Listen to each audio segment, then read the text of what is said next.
Aujourd'hui, je vous retrouve pour une nouvelle vidéo sur un thème qui, comme le titre l'indique, est grave. Et tu vas aussi voir qu'elle est plus longue que d'habitude parce que j'avais pas envie d'enlever des informations qui puissent être utiles aux personnes qui se sentiront directement concernées par le sujet. Et pas penser qu'on peut imposer notre désir, vous aviez dit.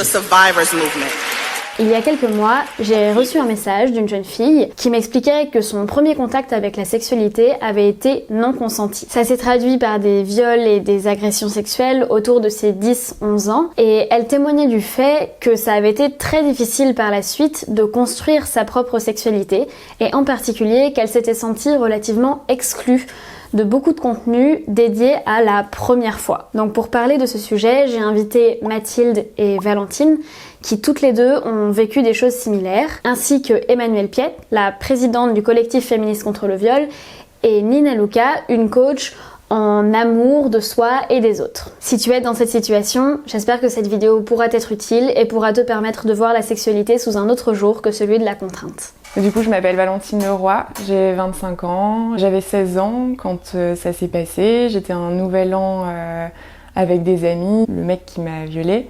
C'était un ami d'amis, moi je le connaissais pas personnellement. J'ai immédiatement su que c'était un viol parce que c'était le cliché du viol, que c'était violent. J'ai tout de suite dit non et on m'a tout de suite forcé. Donc quand ça s'est terminé, je savais que voilà, il y avait un avant et un après quoi. J'ai été violée en 2014 à plusieurs reprises par mon meilleur ami de l'époque. Ça a été plusieurs fois après des soirées ou des fois où on est juste sortis ensemble tous les deux se balader et ça a mal fini. Mon corps a compris avant moi parce que j'ai fait des malaises, j'avais des problèmes de santé, des douleurs musculaires, des choses comme ça. Moi j'ai vraiment mis longtemps à comprendre ce qui s'était passé et c'est pour ça que j'ai mis longtemps aussi à y mettre fin parce que je comprenais pas que c'était des viols. Valentine et Mathilde m'ont toutes les deux confié leur histoire, mais chacune d'elles a vécu ce traumatisme différemment. Je crois que j'ai attendu 6 mois. C'est un copain de mon frère qui s'est intéressé à moi et en fait j'ai tout de suite eu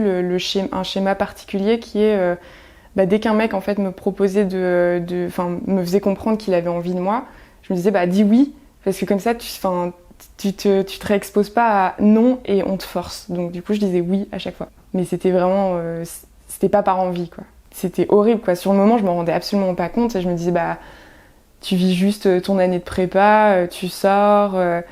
Au fond, ça c'est une façon de réagir au viol, c'est de se réexposer très fréquemment et se faire disjoncter de nouveau et de nouveau avec des risques de plus en plus graves. Et c'est pas comme ça qu'on guérit. Mais il faut que quelqu'un puisse vous dire halte là. Moi, c'est vrai que c'est quand je reçois les femmes victimes de viol qui ont été violées longtemps dans l'enfance et qui sont comme ça en danger permanent, c'est peut-être la première ordonnance que je fais, c'est ne plus avoir de rapport du tout pendant 15 jours. Et ça, quelquefois, c'est très compliqué. Parce que cette réexposition permanente aux violences, parce que c'est de ça, ne jamais dire non, c'est confronter la violence tout le temps, elle augmente régulièrement la dissociation et on a besoin de plus en plus de souffrance pour disjoncter. Donc ça va être beaucoup plus difficile à soigner après. Donc d'abord on s'apaise, ensuite on n'est plus victime de violence et c'est seulement après qu'on va pouvoir poser des mots et soigner. Ça a été hyper compliqué, j'étais face à d'autres difficultés de type des conflits familiaux, des choses comme ça et en fait j'étais vraiment omnibulée par ces difficultés-là. Donc il n'y avait plus aucune question ni de relationnel, ni de sexualité du tout, c'était pas envisageable parce que ça me ramenait à ça et aussi à ma culpabilité à ce moment-là où c'était pas vivable d'envisager ça comme quelque chose de normal.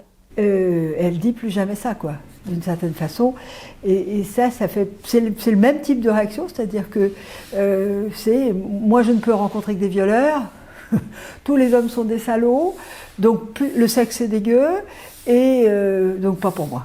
Alors, ça, c'est ce que j'appelle des pensées magiques chez les personnes victimes de viol.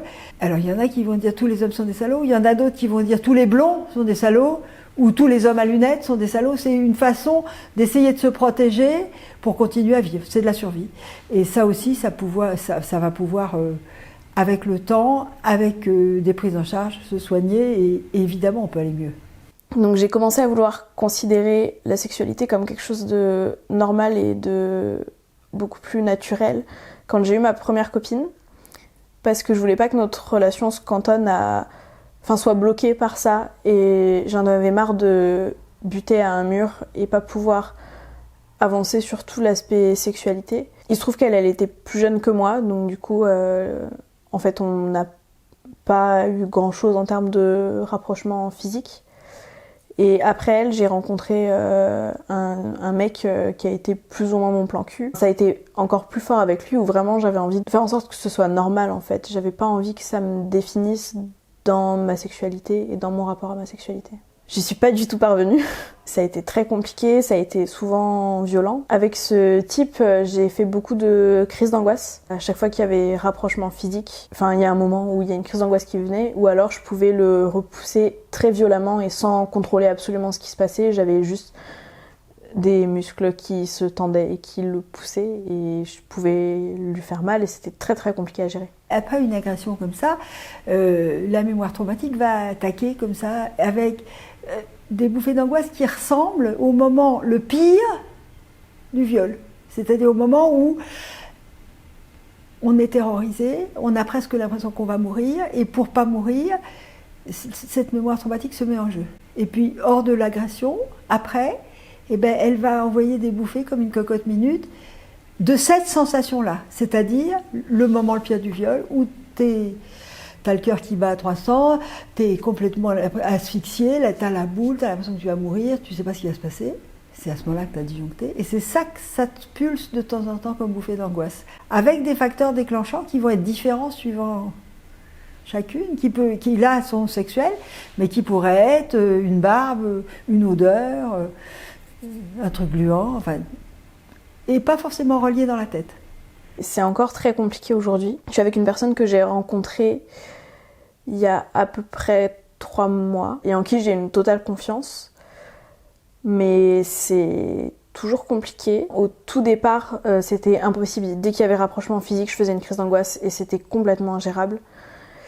Et avec le temps, avec une prise de confiance de mon côté, une prise de confiance en elle, et elle aussi qui captait les signes qui faisaient que c'était compliqué ou pas, qui arrivait à comprendre si elle pouvait continuer ou pas, ça s'est apaisé. Donc j'ai moins souvent de crises d'angoisse, mais je sais encore que ça peut arriver à n'importe quel moment. Je peux pas me laisser aller, je peux pas juste profiter et être dans le moment parce que c'est trop dangereux, et c'est mon mécanisme de défense qui fait que je me protège de ça. C'est un travail à faire autour de, quand j'ai cette bouffée d'angoisse, comment je peux faire ? D'abord pour que ça passe, parce que c'est vraiment une sensation qui est proche de la mort et qui est tellement douloureuse que certaines personnes décident de se suicider tellement ça fait mal. Donc c'est comment je peux l'aider à ne plus avoir ces bouffées d'angoisse terribles. Une des façons de faire immédiatement, c'est de faire de la respiration abdominale comme on fait au yoga, à la trompette, c'est-à-dire en soufflant, en rentrant le ventre, inspirant, en sortant, parce que ça laisse un peu de place au cœur, puisque ça descend le diaphragme, ça le ralentit, et donc ça apaise. Et en même temps, être consciente que cette sensation qu'on a, c'est pas la sensation de maintenant, c'est un vieux souvenir pas travaillé du moment du viol. Déjà, comprendre ces mécanismes, c'est un truc formidable, parce que tu comprends que t'es pas folle, déjà ça aide, hein. Tu comprends que l'attaque de panique, tu peux la contrôler. Concernant la gestion des crises d'angoisse, Nina Luca aussi avait quelques conseils à donner. Alors il y a plein de choses. Sur le moment, si t'es avec quelqu'un, de dire à l'autre pause. Si c'est possible, si c'est quelqu'un avec qui t'as confiance, ça aurait été le mieux, c'est d'en parler même en amont. T'es pas obligé de raconter tout ce que t'as vécu, mais de dire j'ai vécu des trucs pas cool dans ma sexualité, je peux avoir du coup des crises de panique ou être très stressée quand j'interagis avec quelqu'un. Si jamais ça arrive, voilà ce qu'on va faire. Je te dirais pause, c'est qu'il faut arrêter de me toucher, il faut arrêter de bouger, il faut arrêter de faire des trucs. Faut que j'arrive à me remettre dans le moment présent. Et si la personne peut t'aider à faire ça, tant mieux. Te rappeler comment tu t'appelles, qui tu es, ça peut aider. Où est-ce qu'on est là, dans ma chambre. Ça peut être aussi de nommer ce que tu vois autour de toi. C'est vraiment des sortes de techniques toutes simples pour juste être dans le moment présent, te rappeler que là, ici, maintenant, ça va. C'est une histoire du passé, en fait, qui a été violente et traumatisante. Là, maintenant, je suis là, quoi. Ça, c'est des trucs comme la méditation, par exemple, peut t'aider à t'entraîner et qui, du coup, peuvent t'aider quand t'es en panique. Chacun, en fait, va trouver qu'est-ce qui, toi, te fait du bien dans ces moments-là, parce que pour chaque personne, ça peut être différent. Le truc, c'est que malgré ce qu'on vient de dire, c'est pas toujours facile d'en parler avec son partenaire. Avec la personne avec qui je suis restée 2 ans, j'ai mis, je crois, 6-7 mois à lui dire. Sinon, avec les autres personnes, non. C'était plutôt, je te dis oui, mais par contre, je te donne pas mon nom, mon prénom, et puis on se reparle pas après, on tisse pas de lien, on se parle pas. Enfin, j'évitais à tout prix d'en parler, quoi. C'est vraiment après tout ça, à la relation d'après, où je me suis dit, bon, ok, le premier truc que je dis, ça va être ça. Peut-être qu'il va partir, peut-être qu'il va rester, mais au moins, il est prévenu, et il sait que ça a des incidences sur ma vie, mon comportement, la façon dont je me comporte quand je suis au lit avec quelqu'un, les trucs à faire, à pas faire. Enfin, c'était mes principes, mes bases, mes limites. Et puis au moins, comme ça, c'est fixé dès le début de la relation. Ça me demande un effort supplémentaire au quotidien. Quand je rencontre des personnes, là, ma copine, je lui ai dit la première fois que je suis allée chez elle que j'avais été violée. Et en fait, c'est difficile de le dire parce que moi-même, j'ai encore du mal à comprendre que c'est vraiment ça qui s'est passé. Et la première fois que je suis allée chez elle, on se connaissait pas très bien. Donc ça m'a forcée à faire un effort d'honnêteté et à m'ouvrir, alors que du coup j'ai un problème avec le fait de faire confiance aux autres.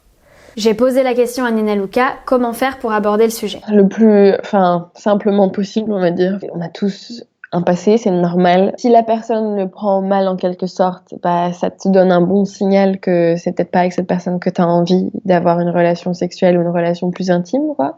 Là où peut-être ça peut être important d'expliquer les choses, c'est qu'il y a beaucoup de gens qui sont pas éduqués sur le sujet et qui peuvent vite peut-être le prendre pour eux. C'est important du coup de rassurer la personne en face de toi et lui dire c'est pas toi, c'est pas que t'as mal fait un truc, c'est pas que tu m'as mal caressé, c'est que juste j'ai vécu un truc horrible. Et donc ça peut être vraiment des petites choses qui peuvent me déclencher en fait. La meilleure chose que tu puisses faire pour moi, c'est de pas le prendre personnellement, de me poser telle question, de juste me prendre dans tes bras, de me laisser pleurer. En fait, il faut donner un peu de la guidance, je pense, à ces personnes-là, et de leur dire ce dont tu as besoin ou ce que tu imagines que tu aurais besoin. Si on en a parlé auparavant, si on a mis en place certains mots-clés, la personne, elle sait quoi faire. Et elle n'est pas du coup démunie complètement et elle se dit « Ok, c'est ça mon taf, je fais ce que je peux faire ». Au-delà d'en parler avec son partenaire, construire sa sexualité quand on a démarré avec une expérience non consentie, c'est avant tout un cheminement personnel. Je sais que si on m'avait laissé faire mes propres choix, je serais probablement pas là pour en parler. C'est vraiment le fait d'avoir eu des personnes pour me dire tu peux agir comme ça, t'as le droit de dire non, t'as le droit de penser non et t'as le droit de te battre quand on outrepasse tes libertés et tes droits. J'aime pas les injonctions à parler, mais je pense que c'est quand même nécessaire juste d'extérioriser, que ce soit par l'art, le dessin, la musique, l'écriture, la parole aussi, aussi simple que ça puisse paraître, mais... La relative absence ou l'invisibilité des contenus spécifiquement dédiés aux personnes ayant eu un premier contact avec la sexualité contraint est un poids de plus à porter pour elles. Plus je lisais les articles sur la première fois, plus ça me déprimait, quoi. Je me disais, mais c'est pas juste, on est là à nous raconter des histoires de princesses de première fois avec des amants bienveillants, des personnes qui font attention à nos réactions, et puis il faut prendre soin de soi, et puis nan, et puis moi j'étais là, mais moi on m'a juste bousillée, donc je fais quoi en fait? Quitte à être bousillée, autant continuer, hein, Mais c'est vrai que j'avais pas ça, dans les livres il y a pas ça, j'avais même pas la culture féministe, donc je pouvais même pas aller chercher dans des bouquins ou dans des recherches qui avaient été faites spécialement pour ça. J'ai été très longtemps dans le déni et dans l'incompréhension, et du coup de me sentir vraiment extérieure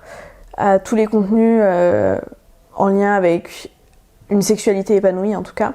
J'ai eu beaucoup de tristesse de me dire moi du coup c'était même pas nul comme c'est nul pour tout le monde la première fois, c'était vraiment nocif pour moi. J'ai été très peu en lien avec des contenus en rapport avec la sexualité parce que je les ai consciemment ou inconsciemment évités.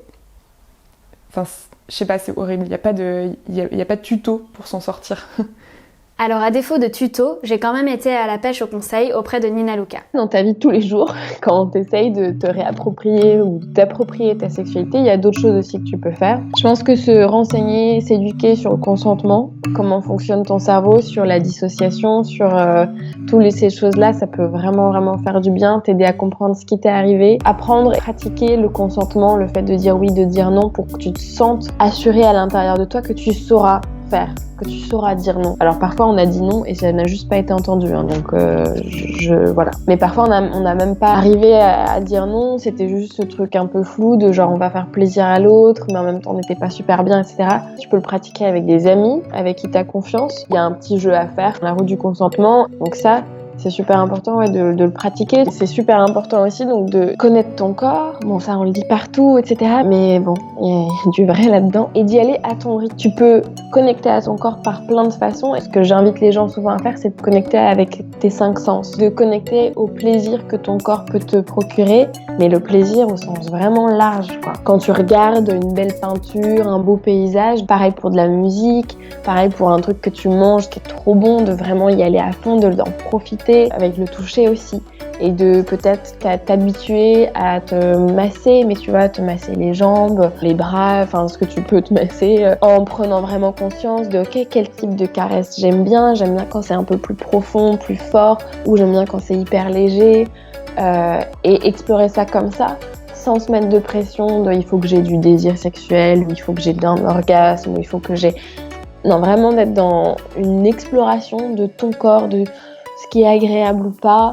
Bien sûr, c'est cool d'aller au bout d'un moment explorer aussi tes organes génitaux, ton sexe, ta poitrine, tes fesses, enfin tout le reste quoi. Mais vraiment, je veux que les gens ils sentent qu'il n'y a pas d'obligation. Quand tu as vécu des événements difficiles comme ça, traumatisants, ton corps il stocke des émotions fortes. C'est normal si quand tu commences à te toucher, tu vas peut-être ressentir beaucoup d'émotions en fait. Si tu te sens en sécurité, si tu sens que tu peux, ok on y va doucement, de te laisser vivre cette émotion, de te laisser sortir les larmes, de te laisser sortir peut-être la colère, et ensuite de te prendre dans tes bras et de dire ça va aller, c'est ok, maintenant je suis en sécurité, tout va bien. Et tu peux aussi parler à ton corps, ça te permet de te rassurer en fait. Et un autre truc là-dedans aussi qui est intéressant, si la personne a un vagin, ou même un anus aussi, ça fonctionne pareil en fait. Tu peux avoir des douleurs liées aussi à cet événement traumatique. Il y a des techniques en gros qui s'appellent en anglais le de-armoring. T'enlèves l'armure en quelque sorte. En gros, c'est l'idée que ton corps a tout, il s'est tendu quoi à un endroit, et il faut arriver à le détendre quoi. Et à lui dire que maintenant tout va bien, maintenant t'es en sécurité, maintenant ça va aller. Par exemple, dans une pénétration pénis-vagin, donc si t'as cette douleur, ça peut être intéressant de juste dire à la personne « Stop, bouge pas, reste à l'endroit qui fait mal, enfin sans appuyer comme un taré, mais juste reste à cet endroit où il y a cette pression et on va respirer ensemble. » Et la personne qui ressent la douleur, quoi, je t'invite à essayer de respirer. C'est un peu comme au yoga où on dit « mais respire dans la sensation un peu » et libère cette sensation quand tu expires, et de sentir ok, qu'est-ce qu'il y a derrière cette douleur, peut-être qu'il y a une émotion, et là de la laisser sortir. Pareil si t'as un vagin très insensible en fait. Et pour finir sur le caractère spécifique de la première fois, tu peux faire comme Mathilde et décider toi-même quelle a été ou quelle sera ta première fois. Moi c'était mon premier rapport à la sexualité à deux, qui s'est traduit par ces viols. Du coup, pendant longtemps, je me suis dit que ça allait être ça ma première fois. Et c'était un peu compliqué à gérer, et j'ai fini par décider qu'en fait ce serait pas ça ma première fois, et que de toute manière le concept de première fois est nul à chier, et du coup je voulais pas suivre juste parce que un mec pénètre une meuf c'est sa première fois. Je me suis dit ok, en fait si j'ai le droit de choisir ce que ça veut dire le concept de première fois, j'ai le droit de choisir laquelle est la mienne. J'ai fini par choisir ma première fois avec ma meuf actuelle en me disant ok, c'était une vraie relation sexuelle, vraiment on a fini à poil toutes les deux, et ce qui avait pas été le cas avec mon ex-copine. C'est moi qui décide, c'est moi qui reprends le contrôle de ma vie, et il est hors de question que ce soit lui qui ait cette première fois. Je veux décider de la donner à qui je veux la donner, et même si j'ai eu une autre expérience sexuelle qui a été une expérience sexuelle malheureuse auparavant, Je veux pas que ce soit ça qui définisse toute ma sexualité dans toute ma vie. Voilà, j'espère qu'avoir entendu ces témoignages et ces conseils sera utile à celles et ceux qui pourraient en avoir besoin. Et moi, je vais laisser la parole à Mathilde pour conclure. Je pense que c'est important de se dire que ça peut passer et c'est difficile. Et il suffit pas d'y croire, il suffit pas de le vouloir. Ça peut prendre des années. Je sais pas si ça s'arrête un jour, mais ça va mieux au bout d'un moment.